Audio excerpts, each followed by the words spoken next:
Hello and welcome to episode number 4 of Flyers Talk with Dylan and Jared. I'm Dylan. And I'm Max. Yes, it's not Jared this time. Max, why don't you tell us a little bit about yourself? Well, I played hockey with Dylan the past month. I think since September or something. Yeah, since September actually. Mm-hmm. And yeah, I'm a huge fan of the Flyers, and he so graciously invited me to come onto the podcast. Yes, I think Max would be a great addition. We like to talk Flyers a lot before games, and that noise you're hearing is actually from somebody flushing the toilet right now. So lovely. All right, so Max played hockey with me. We played in Downingtown, and it was a lot of fun. So I invited him on the show, and don't worry, Jared is going to be back. Jared, he just could not make time for it today. We might do another quick show next week, or on the usual schedule in 2 weeks. So it's gonna probably be a little bit of a shorter show because we don't have the standout stars like we usually do with Jared. So anyway, let's jump right into this. Let's talk about the road trip for the Flyers. They are 3-1-0 on this road trip, and I'll tell you, I've seen a lot of strong points. How about you, Max? Yes, I have as well. Like Wayne Simmons, for example, he's had a fantastic past couple of games. Like he's 8 goals in 8 games. I believe that is how many goals he's had. And he has 13 goals, most on the team right now. So that's a very good stat for him. Simmons, I saw a tweet when I was watching the Flyers game on, I believe it was yesterday actually. Let's all aboard the Wayne train. So. Yes, sir. Yes, sir. Yes, sir. Also, Claude Giroux and Voracek also had those really long point streaks that they had. Oh yeah. It was like 9 games, I believe, for both of them. Mm-hmm. Oh yeah, they have been doing great. Giroux, he was actually my standout star, so I'm definitely gonna win that against Jared when we come back to it. But Giroux has just been so much better since the beginning of the year. I believe he has 37. Yeah, 37 points right now. So, hey. Team Canada, hope you're watching because I think Giroux is definitely going to be on Team Canada. So yes, it'd be pretty bad if he didn't make the team. Oh, it'd definitely be bad.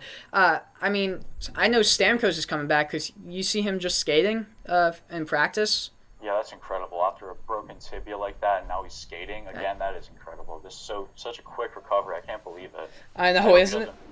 I hope he doesn't rush and get hurt again. But see, if you rush things like that, sort of career-endangering injuries, that could be very tough. Anyway, we're getting a bit off topic right now. What are we talking about? This is a Flyers podcast, not a Stamkos talk. Oh, I know, right? I know, right? What are we doing? So, now let's get to some weaknesses, and we haven't seen much, but we have seen a few defensive breakdowns, and it hasn't been much, like I said, but they have cost us chances at games, which we have fought back from. Max, what's your intake on that?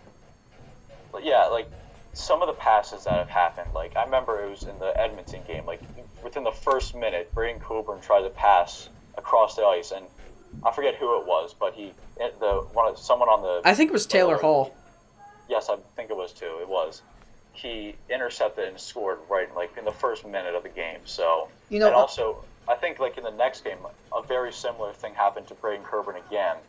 And that almost led to a scoring chance. I'll be the first one to tell you. Ever since Coburn came on the Flyers in 06-07, I do not like Coburn. There is something about him that I just do not like. That giveaway against Edmonton, 30 seconds into the game, was awful. It was awful. Yeah, it was pretty bad. But to be honest, I don't think Coburn is as bad. I think he's been struggling as of late. But who knows? I hope he's had some good chances. Like, he's scored some goals recently. He has one heck of a shot. So. Yeah, he's a big guy. He can be your physical player. There's something I don't like about him. Anyway, back to the good point of the team. They have fought adversity, shown ways they can come back into the game, just like when it went off. I remember against Vancouver with under 3 minutes to go, went off Schen's skate and into the net. And it should have lost the game for the Flyers. But then I think it was the other Shem, Braden Shem, who tied the game with under a minute to go. And there was a little pass, like right off the face-off. Hartnell passed it over to Shen. He banked it in with 47 seconds. It was. I remember that. I was going insane, and it was like 12 o'clock at night. So I woke up. I woke up my family with that one. I woke up probably a few of my neighbors too. So, yeah. I mean, as you see, there's been a lot of strong points for the Flyers. I'm really impressed. This West Coast string has been awesome, and especially since the Western Conference has been so dominant over the East this year. Oh, I know. Aren't I think the Flyers are like 6-7-1. Or 7-1 or something like that against the West, and that's actually good for an Eastern Conference team to be like around 500 against the Western Conference. But I think like it's like the worst teams in the West are like as good as some of the like middle tier teams in the East are. So we are 8th in the Eastern Conference, but if we were in the West, we'd be 11th right now. Yeah, so it's not that great for us. But the Flyers. I love them beating the Oilers and Brizgalov. Oh my gosh! When the Flyers went down 2-0 to them, I'm like, what is going on? Then they went into a shootout against Briz. Did you see the shootout against them? Yes, I did. It was fantastic. I was so glad that Michael Raffl just roofed it. He waited and waited and waited, and roofed it right on him, and then Brizgalov just kind of slumped down and looked like he just wanted to hide in his shell forever. That takes so much patience to do that. But my favorite part of that shootout, and I was cracking up when I saw that, when Claude Giroux started coming on in, you know how he does that move where he sort of comes in, actually like takes a fake shot, goes a little toe drag, and forehands it top shelf. You know that move? Yep. He acted like he was going to do that, and he just took a quick shot 5-hole, and Brizgalov didn't even react till it was already in the net. So I found that extremely funny. But it was smart by Berube, though, to put Lecavalier and Raffl in the shootout, players who have never been on the same team as Brizgalov. So yeah, I think that was actually a really smart move. It was very smart. Especially with some of the talent that they have otherwise on the shootout, but very smart move by Berube. I think Berube's been great for the Flyers. Honestly, his defensive style play has been great. I think he's 14-4 or something like that since he overtook Laviolette. But just the way he has turned this team around has been great. I like what he said, and you don't really get this from coaches.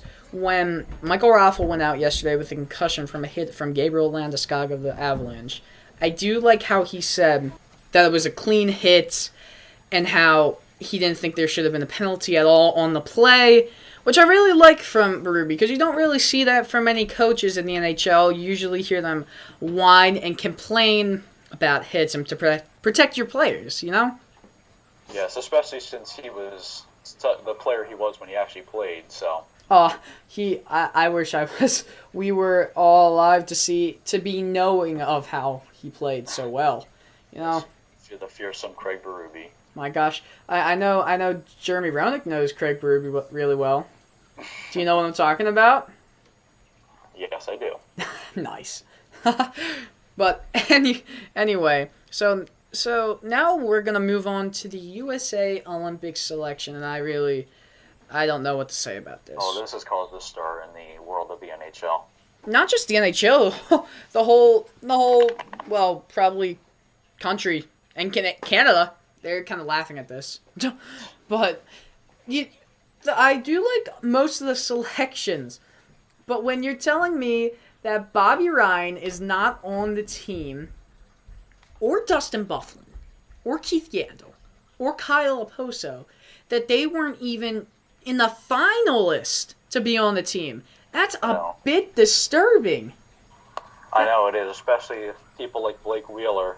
Mm-hmm. I mean, not blasting Blake Wheeler. I mean, he's having a quiet year, but if you pass up Bobby Ryan, who's heck, he was on the team in 2010, but Bobby Ryan has 36 points. Mm-hmm. I mean, how could you pass up someone like Bobby Ryan with his skill and his speed like that, especially on the bigger ice in Russia? I know. And Brian Bjork said that from an article released by Pierre LeBrun saying that he is not intense. He cannot spell intense, stuff like that. And I was also bashing a few vocabulary. Oh yeah. Mm-hmm. And how can you say that? Robbie Ryan certainly showed that he was intense. He didn't even answer Bjork's call to apologize for that. But yeah. It's kind of sad, though. It's kind of an embarrassment, I believe, to not have him on the team. And not only that, like, Bobby Ryan has, 36 points this year? Yes, 36 points this year so far. 30? Which is on track for, his career best. It's going to be past his career best of 71 points in 82 games and 10-11. Yeah, right. Well, not past it. It'll be right on it, right around it if he goes at this pace. But you know what? It's sad that Ryan is not on the team. And then you look at Kyle Oposo, one of the most, I believe, if not the most, one of the most underrated players in the league. Yes, he is. He's one of the fastest players, I believe, actually. Mm-hmm. He has 42 points in 42 games. That's a point per game. And they said he was not built for the bigger ice in Sochi?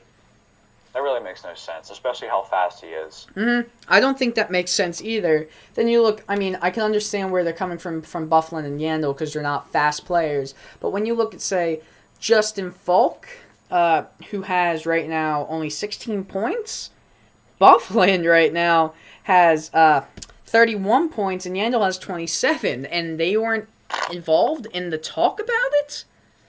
I know, it is. It's pretty ridiculous. It's entirely ridiculous, and I don't know what it was with the selection committee, but I think they made a really big mistake.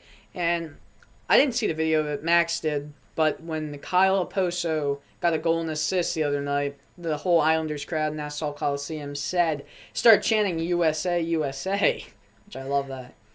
I love that. Slap in the face to the U.S. selection committee. It is. It's a slap in the face to all the players that were his snubs, and this is one of the biggest years to be a snub. Ryan, Yandle, Byfuglien, Oposo, that is not good. There's some big names that are not on the Olympic team. There are definitely big names, and that's pretty sad to have them not on the team. Did you happen to watch any of the World Junior Championships? No, but I heard that the United States was knocked out of it, though. Yes. And that the Russian team was, like, mocking them as well. Yeah, they were actually... I just saw... I've been watching the World Juniors. And USA... when Russia scored the empty net against the U.S. in the quarterfinals, the player who scored came over to the USA bench, like, mocking it in your face, putting the arms all out. And then one of the players... I believe it was one of the Blackhawks prospects. I'm not sure. It kind of high-sticked him right there, so I agree with it. So I was looking at a few articles about that, sites like Bleacher Report and Fox and all that, and I liked it how all these guys who were from the Canadians, just regular people, were saying that don't worry, USA, if it comes down to Russia, Canada will beat them for you. So. Huh. I kind of liked that from Canada, and I think they're one of the best neighbors to have, I know. They're very kind neighbors in the Great White North. Mm-hmm, and I might get a little bit of fire for this, but isn't the USA getting it? Aren't they like sort of better off right now? The USA team goes back to the United States, and the Russian team will have to go back to Russia. So definitely it's better to come to USA than Russia. With all them. But anyway, that's our time, episode number 4. Sorry we didn't do the standout stars, but when Jared gets back, hopefully in a week or two, we'll do a show that includes it. I think Max did really well. I don't know if any of you guys thought that. Thank you very much. Thank you. You're welcome. And we're hopefully going to sort of do... what was I going to say? Help me here. I don't know what I was going to say. Oh, I remember. We were going to change the name. The name because it's not just Flyers Talk with Dylan and Jared anymore. It has to change to like something else, maybe just Flyers Talk. But we'll find a name for it, and we're gonna have a fun time doing this. This is the 4th episode, and it lasted like 2 months, and we're all having a great time doing this. So, hope you liked the episode. Let's go Flyers and go to USA.